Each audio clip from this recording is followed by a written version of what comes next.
What's up, guys? Welcome back to the London fam and Psycho J. Alright guys, so I just wanted to come on here for a second and give you an update on life. Life has been really lifing, and I want to say I'm here for it, but I'm exhausted, I'm tired, but I'm still moving. I'm still doing the things that I need to do. Life as a nurse practitioner, a new nurse practitioner, has been absolutely amazing. I love my job, guys. I don't know how to stress it enough, but I absolutely love my job still. And I am getting used to looking halfway like a girl every single day. But I wanted to come on here really honestly and just say, talk about my trip to Canada, right? Excuse me, because I am going to munch a little bit. I just got off work and I'm tired and all that jazz, and I really just need to get on here and talk about this because it's been eating at me for the last couple of weeks. So, you know, we went to Canada. We did a road trip for 5 days there, and while we absolutely had a great time, we had problems getting through the border, and I feel like I almost have PTSD, right? So I hadn't been to Canada since I was younger, and I don't even think we needed passports when we needed to go, because yeah, no, we didn't, because I didn't have a passport. But I had no idea that the border was going to be like this, right? Because we go out of the country quite often, and you know, like maybe 2 or 3 times a year for the last almost 8 years. In September, we've been leaving our country, going to another country. Never had a problem, so I didn't realize going in another country in a vehicle was going to be another situation. Well, this is what happened to us just a few weeks ago. We got to the border and we were probably 9 cars behind before I realized, oh, let me take a picture, because I like to take pictures. I like to capture the moments. I like to capture things from memories. And I took a picture, and one of the border patrol guys came back, smiled, and I smiled back, and I'm listening to some little country music because I'm a country music girl. And he walked away. I walked all the way back up towards the booth and passed, came back twice, circled the vehicle, and I thought nothing of it. And then I was like, wait a minute, what's going on here? What is he doing? And got up to the booth, handed off 4 passports, rolled the windows down in the back so that they could see the kiddos, and I don't have tinted windows. So yeah, after the lady asked 101 questions, I heard the guy come back and say this one, and walk back past the area that I was at, that I would be driving towards. And when she was done, she handed the passports and she said, I need you to move up and go into spot 15. Well, I moved on, and when I was going by, and the guy said, no, you can back up. I said, she told us to go to 15. He said, no, it's okay, you can come to 11. I went to 11, guys. And immediately, he wasn't nasty at first, but he was like, okay, now turn the car off and get out the car, everyone out the car. So I said, okay. Now, when I got out though, I did ask, because being a nurse for 16 years, I've learned to ask questions when I didn't know the answers to things, because you have to ask questions, right? Everything's not going to be cut and dry and, you know, whatever. So when I got the kiddos out, I'm like, so what's going on here? What prompted you to, you know, pull us over? It was like, oh, this is just random. I said, well, is there a reason though outside of random? Okay, I can deal with random. But then he said, well, just never mind. But it just come on, you know, move along, basically.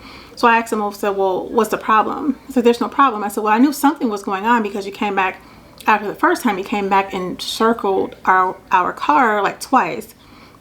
And then I said, I just want to know like what happened. That's all I want to know.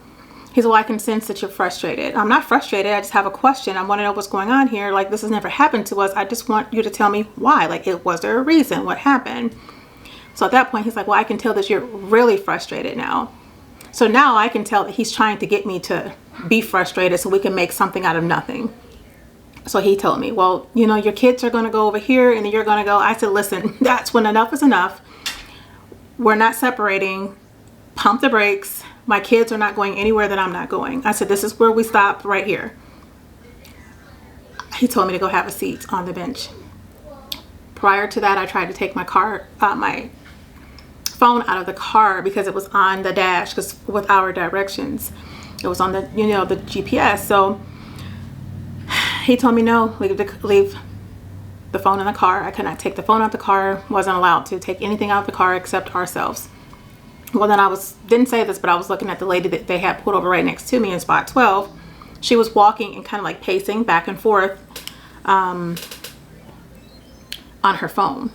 So I kind of was like, to myself, sat down on the bench, and next thing you know, I looked over and they all had, it was like three of them.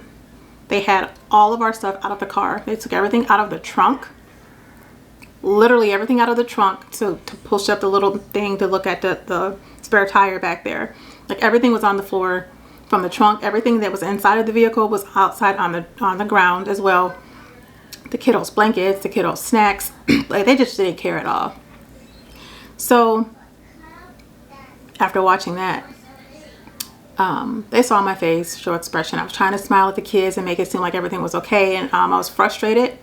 I was worried about what was getting ready to happen because you hear horror stories all the time. And next thing you know, some patrol lady comes over and asks me, so what's your social security number? And I'm like, excuse me? She's like, I just need your social security number. Okay, handed over the social security number. She came back, told him whatever she needed to say to him. And that was that. He said, well, I think there's something suspicious going on. Oh, wait, that was before she asked for the social security number. So that's when she came and asked me for the social security number, reported back to him, and they went and got the dog. The dog hadn't been out in a while, and I know this because one of the patrol officers, or whatever their titles are, asked him, oh, you brought whatever the dog's name out. I haven't seen them in a while. And he said, well, yeah, and he pointed over at me and didn't realize I was looking at him when he was pointing. And he's just like, well, we're just going to do it. He's like, well, let me just do this in the car next to her so she doesn't have a problem with that. So basically, you're going to go put the dog in the car that you already were inspecting next to me so that it wouldn't look like it was just for me. So, because I heard you say it. So that's what they did. But the dog was inside of her car. And I mean, they walked the dog in the car. He came out on the other side, the front seat, the back seat, and the trunk. They lifted up the hood. They went in the hood, was looking for what, I don't know what was underneath the hood that they needed to find. Maybe they thought I had drugs underneath with the engine or something. I don't know. But yeah, very frustrating. And after they did that piece, they put everything back in the car, threw everything back in the car because nothing was the way that it was prior to, and told us we had to go inside. We go inside, and I'm like, well, now what's going on? And they kept us basically for over 2 hours with question after question after question after question. And then I'm even asking the people inside, I'm like, hey, what is going on here? Like, I understand if this is just random, totally get that. But then like the attitude that I got caused me to kind of feel frustrated to start asking more questions. And this was just uncalled for.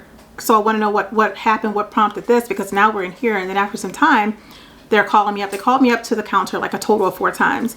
The 4th time he called me up there because they're just asking the same questions to kind of, I don't know, to see if I was going to lie about something or what. First it was like, are these your kids? All of these your kids, and you're traveling by yourself with the kiddos? Yeah, there was a 10-year-old and 2 4-year-olds, my twins. Oh, and where are you going?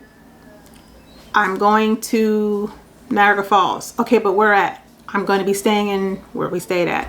What are you here for? Just a random family vacation, taking my kiddos to explore the world. That's what we do. I said, listen, like the 3rd time, I'm like, listen, look at our passports. My kiddos, the 4-year-olds, well, they'll be 5 next month, but they have been out of the country at least, I don't know, 6 times. And that's since COVID, since, I don't know, 2022 when I first started going with them. And I'm like, look at the passports, look at the stamps. This is what we do. We go on a lot of family vacations. So not sure what they were trying to do there. But the 4th time he called me up, I'm like, listen, I don't know what's going on here. I most definitely don't want any trouble. So can you give us the passports back? Let us get in the vehicle and we will turn around and go back into the States because we were just at the border. And he said, well, I'm going to let you go this time and I won't put anything in your file. So I'm like, well, what would you be putting in my file? Like, what happened? What would be in my file that I should be aware of? Well, we're not going to put anything in your file this time. We're going to let you go ahead and go through and enjoy your vacation. And I just said, okay, but I did want to know what was in my file. So fast forward to the night before we actually left. we were in the pool at the hotel we stayed at, and apparently it was a lady that lives there, and she comes to that pool, she said, about 3 times a week. She just likes to get away and go swimming at the pool. I never heard of such a thing, but if that's what she does, that's her jam, so be it. So she was just chatting. I don't know what happened, but how we got here, but she was just chit-chatting about like, oh, she asked me, well, where are you from? I told her Ohio, and I told her all that jazz, and she's like, oh, okay. And she's like, well, my niece is coming from, she said, I'm Canadian because I live here, but I'm half Polish and half Irish from Poland or something like that. Her niece was supposed to be coming the next week for 2 or 3 weeks. And she was like, she was just a little nervous about her going to the States, because normally they go over to United States, to New York, the New York's side, and do some shopping because it's cheaper. And she was explaining that because of what happened to her, I guess in 2015, they detained her at the border, I don't know, 8 hours or some jazz. That prompted me to tell her, oh my gosh, that just happened to us on Monday when we came here to Canada. She's like, really? And I told her, yeah. I said, they stopped us. They told us to get out the car. They took everything out the car. They had the dogs in our car, like detained us for over 2.5 hours. She said, I said, well, do you think it's because I'm black? And she said, no, honey, it's because of your president. My who? Your president. What's the president of the United States have to do with me? And she explained to me, she's like, do you watch the news? Do you watch social media? Honestly, I'm so busy focusing on my life that I am so in love with, my children that I'm in love with, just like everything that we have going on. I'm so into my kids and vacationing that I had no idea that there was a problem with Trump and the Canadians and the new prime minister and all that jazz. So you better believe I got out of that water and I went back to the room and I started looking up stuff. But what she did say is, give it a couple months. We got a new prime minister. Just give it like 3 or 4 months, because I told her we were supposed to go back in August for my birthday, But I said, maybe not anymore. And she's like, well, just give it a couple months. Everything should be fine. But right now, the Canadians are not so happy with the U.S. citizens when you all are coming over here. She's like, but typically we're great people. We're loving. We love to have tourists and, just generous and kind and all that. Well, that's not the experience that we had at one place. We were in an upside down house, and a lady was, I don't know what, she called me out my name because I was vlogging, but it wasn't on her. And her husband was super sweet to us. She, however, said some things that was not so great. And now I know why. But don't treat me based on someone else. Like, that's not okay. It's just like people that don't like black people because they're black, but did I do something to you? And did anyone, like, who did something to you? Are you basing this off of how you were raised or what happened back in the slavery days? Like, you can't treat people based on someone else because they know someone else, because they're related to someone else, or because of the color of their skin. That is not okay. So yeah, that's what happened to us. And when I tell you I was terrified the whole stay, I was thinking that at any moment those people were going to come show up at the hotel, knocking on the door or something and saying, we just needed to see if you were here. We wanted to make sure you came to the hotel that you said you were going to be at. Or, things didn't check out. We have to take your kids, or we have to take you, or like something was going to happen. Like, I felt like I had a case of paranoia. Okay. The same questions that I ask my clients about, are you hearing voices? Are you seeing things? Are you feeling things like crawling on your skin? Those are the things that was going through my mind. Like, at any moment, I felt like people were watching us. I felt like every little noise at night, oh my God, that's them. They're trying to get in here to see if we're here. They're coming in here to take my kids. They're going to do something. I almost feel like I have PTSD, guys. I honestly feel like I have PTSD. Like, I'm still thinking about it. It's been weeks and I almost every day think about it. For a couple of weeks, I looked up Border Patrol. Well, actually, my coworker told me, she's like, oh, have you ever seen that show, Border Patrol? And I was like, no, I never even heard of it. One night that I was like at work, and I ended up watching it. And when I say for like 2 weeks straight, I was watching it every single night, just thinking and watching how these people were, things were in their luggage that should not have been, how people were trying to smuggle things in, whether it was food or drugs or whatever. That's not what we did. Like, we had goldfish in the car, snacks and blankets, and that was pretty much it, and our clothes. Like, it was really crazy and ridiculous, to say the least. But yeah, I almost feel like I have PTSD, and I know it doesn't fit the diagnosis because of, whatever, but it really shook me. I mean, it really like shook me to the core, like, honestly. So that's what happened at the border. And apparently a lot of people know about the issues that Trump is having with the Canadians. And I did see a video with him making comments, and the new prime minister making his comments back and all that jazz. I didn't know that he made a comment or whatever. I don't know if he was serious about making him the 51st state and all this other stuff. So we were there on July 1st, and we celebrated with them for Canada Day. I had no idea that this was the situation with Trump and the Canadians, but I don't care because we celebrate everybody. We love everybody. I didn't raise my children to dislike people because somebody else doesn't like them, or dislike them because they're gay or bisexual, or they don't believe in the same spiritual beliefs that we believe in. I want you to love everybody because that's what you should do. Until someone does something to you, then you have a right to feel how you want to feel, but don't treat someone accordingly based on a bigger scale of things, right? But yeah, guys, I don't know how I'm feeling. I still feel like there's something going on. And then the fact that I had to try to contain myself, my emotions, my feelings, how I felt about the whole situation in front of my kids, to show them that even when you're going through a situation, you still have to be positive. You know, you still have to be kind. You still have to be nice to other people that's not treating you so nice. I had to be that person. But in the inside, I was probably thinking things that I should not. I mean, if you know me, you know I don't use cuss words. That's just not my jam. It's never been my jam. It's not ladylike, in my opinion.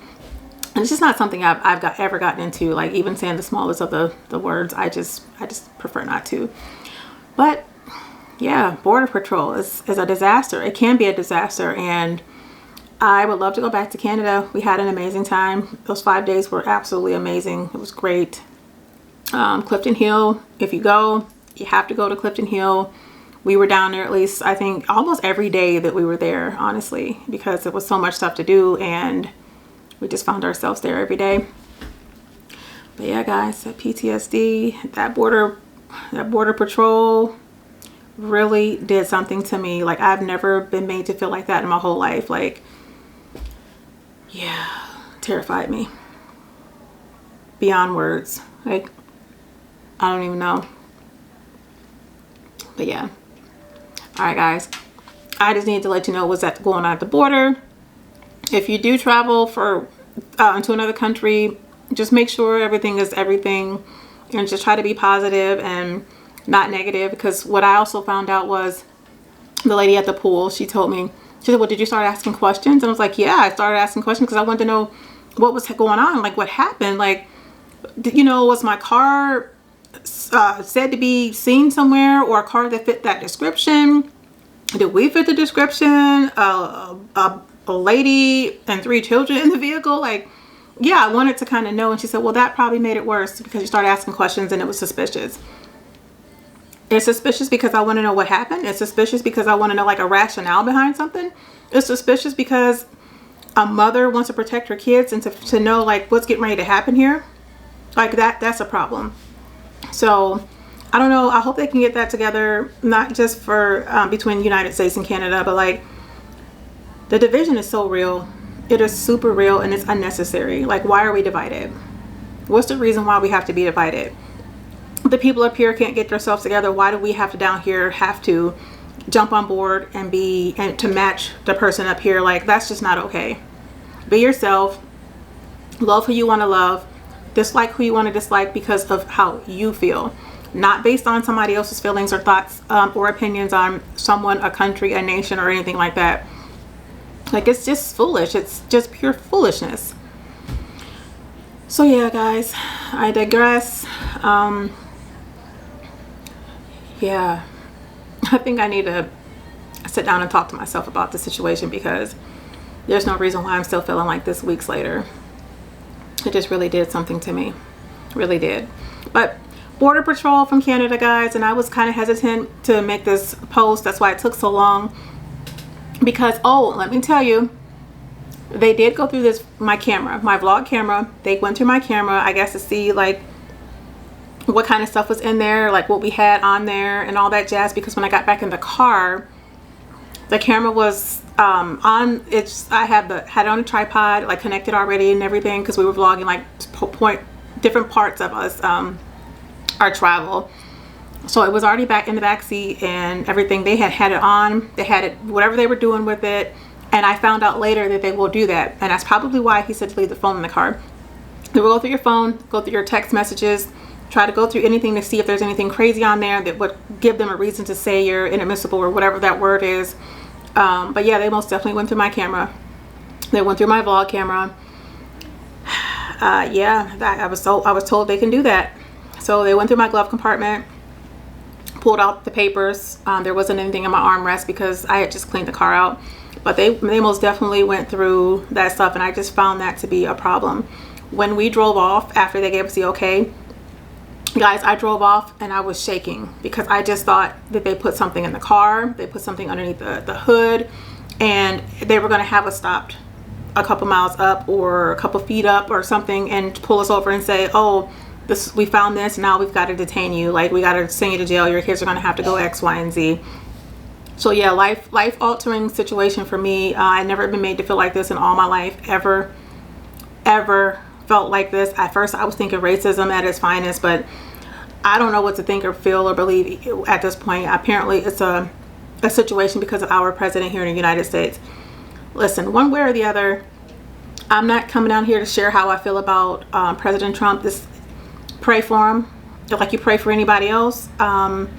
He has a job to do. I have a job to do as far as taking care of my children and all that jazz. I don't necessarily agree with how everything has played out, but like I said, I'm not here to talk about politics. Just here to talk about my experience at the Border Patrol and how I feel, and I felt then, how I still feel. It's still a problem to me, guys.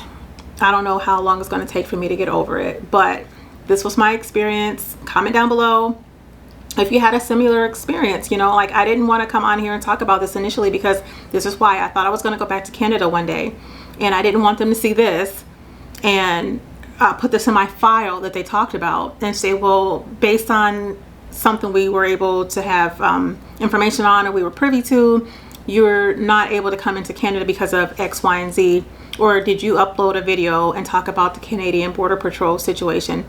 So, but yeah, I am talking about it. I am talking about it because it's something that means a lot to me as far as how I feel and if I can help somebody else with my experience, because at first I thought it was just us. I mean, yeah, the lady next to me, she kind of looked a little sketchy, but then did we look sketchy? So you can't really go off of looks. I mean, when I was talking to her, she seemed nice, but the pacing and everything else and just the look she gave off, the vibe, I couldn't be like, oh, okay, whatever. But is that really fair to say? No, because, like, did you pull me over because I'm black? Like, I don't know. So yeah, guys, Border Patrol nightmare going into Canada. So beware, be mindful, be cautious, have your eyes peeled back, and enjoy yourself, enjoy your vacations, enjoy the rest of your summer. And I'm out of here, guys. Have a great rest of your day.